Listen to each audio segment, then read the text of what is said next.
Hello everyone, I hope you have learned Unit 1 and Unit 2 thoroughly. Maybe you might have felt some of the topics very difficult. Try to revise it so that you will feel comfortable in learning the coming topics.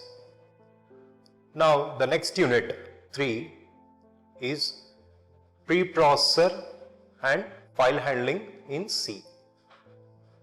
So let us understand what do you mean by preprocessor. So let us see here preprocessor. A preprocessor is a system software. A preprocessor is a system software, that is a computer program that is designed to run on computers, hardware and application programs. It performs preprocessing of high-level languages.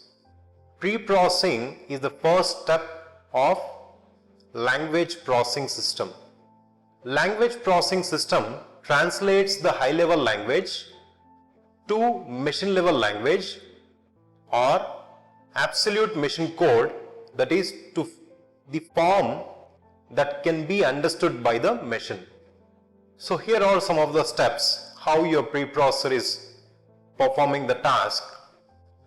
The first, any user is writing the code in high-level language.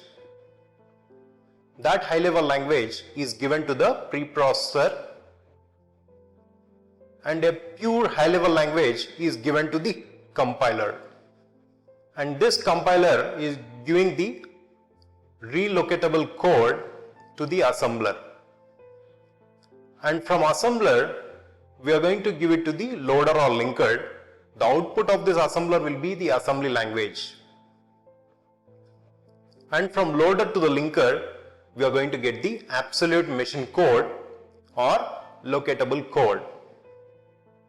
So this is how the preprocess is mandatory for us to preprocess any task given by the user. So a preprocessor mainly performs 3 tasks on the high level code. The first one is removing the comments, the second one is file inclusion, and the third one is macro expansion. So as part of removing the comment lines, a C program, whenever we are going to use comment lines, they are used only for human reference. So compiler is not taking any pain to convert the comment lines from whatever the user has been given to low level language. The second one is file inclusion.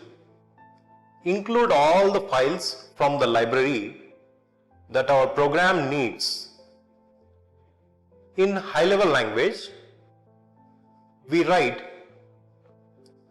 #include, which is a directive for the preprocessor that tells it to include the contents of the library file specified. The macro expansion.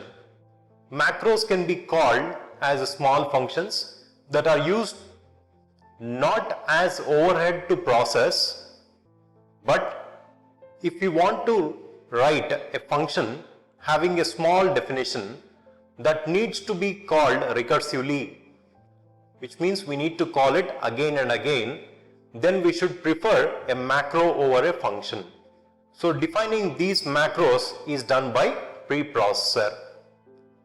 The example for this is #define followed by macro name and give the value for it.